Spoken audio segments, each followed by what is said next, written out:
Yo, this is Terrell from Hall of Fame Bullies and the D-Line. Second installment of Bully Rants. And today we just gonna jump right into it. The hype game, all the bullshit. Where to start? Anyway, first and foremost, a lesson to all young breeders. Don't fall for the bull. Don't fall for the Monopoly type game. Don't fall for all of the hype type game. Ask real questions. Educate yourself. Period.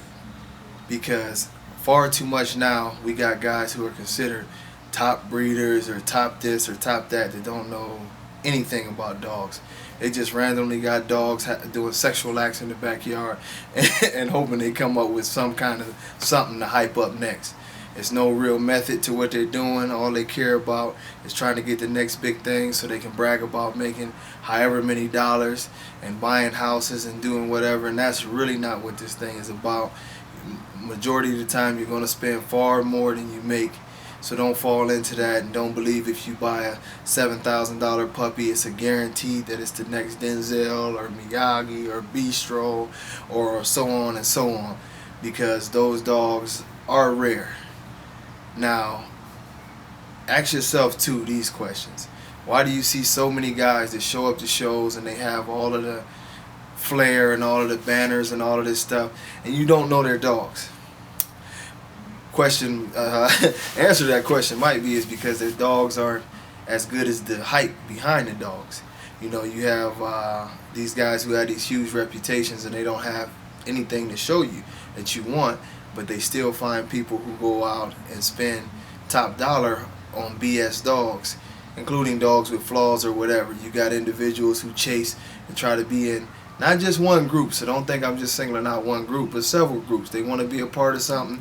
So now all of a sudden you got other people listening to these guys who basically just latched on to a group to try to get a name in the game, and they actually didn't know anything, and it just repetitive ignorance. There's always one bottom line to this dog game, and that's look for the people who actually know about dogs. Look for the people who can actually tell you the breeding process about dogs and have strict standards.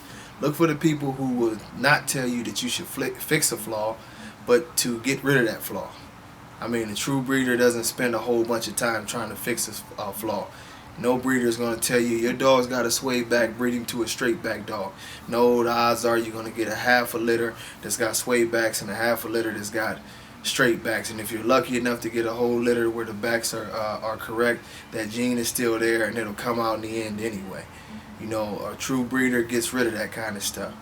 You know, furthermore, like I say, just the names and all of this stuff, you know, digging deep into it. Don't let anybody tell you anything and you believe everything about this. You know, question how some guys in this game have supposedly been these great guys and did all of this and did all that, but if all you can do is find pictures of them.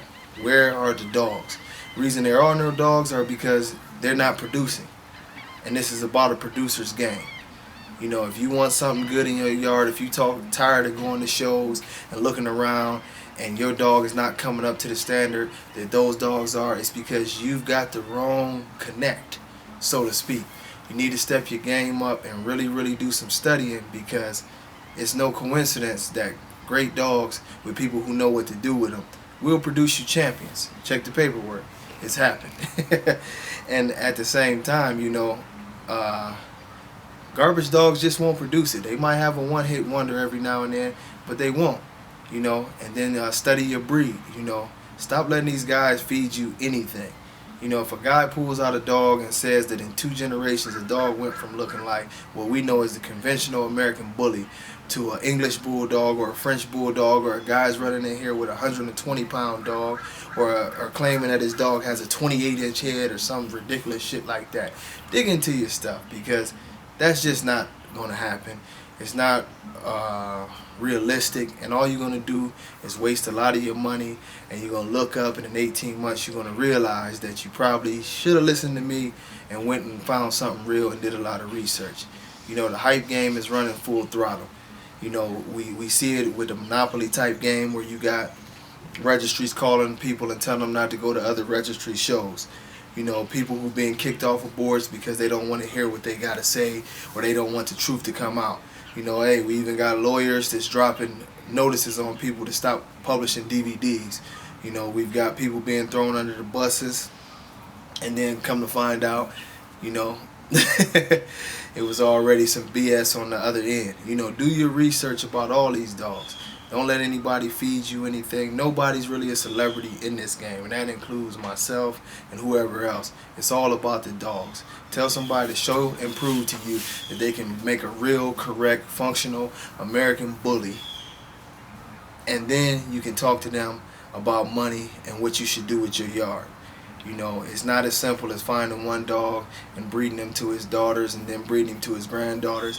It's not as simple as sneaking, you know, a Frenchie into your backyard and doing what you do with that. Or, you know, it's not that simple. If you want something real and you want to understand where the game is, any responsible breeder or pet owner needs to stop believing these clowns and really ask the real questions. You know, owning one nice dog does not make you a legendary breeder. Creating several, and I mean several, not one or two, but a lot of very nice dogs and a strong line and a consistent line within your own yard. And that doesn't include somebody taking your dogs and making them better or continuing what you started. It's about what they're doing in their yards. You want to find somebody who's knowledgeable and takes this serious and is not just in it for money and don't care about the breed. If a guy shows up and his dog has bad feet, a bad back, a bad bite, and he's still trying to promote you to breed to this dog, he doesn't care about you, and personally he doesn't care about these dogs. You know, it's time for us to step up and really make this thing work the proper way and bring some integrity back to this breed. So with that being said, stay away from the clowns and whatever else you want to call them, and really do your research. And if you love the breed, fight for your breed and make sure that you're getting the most out of your breed. I'll be back later. One.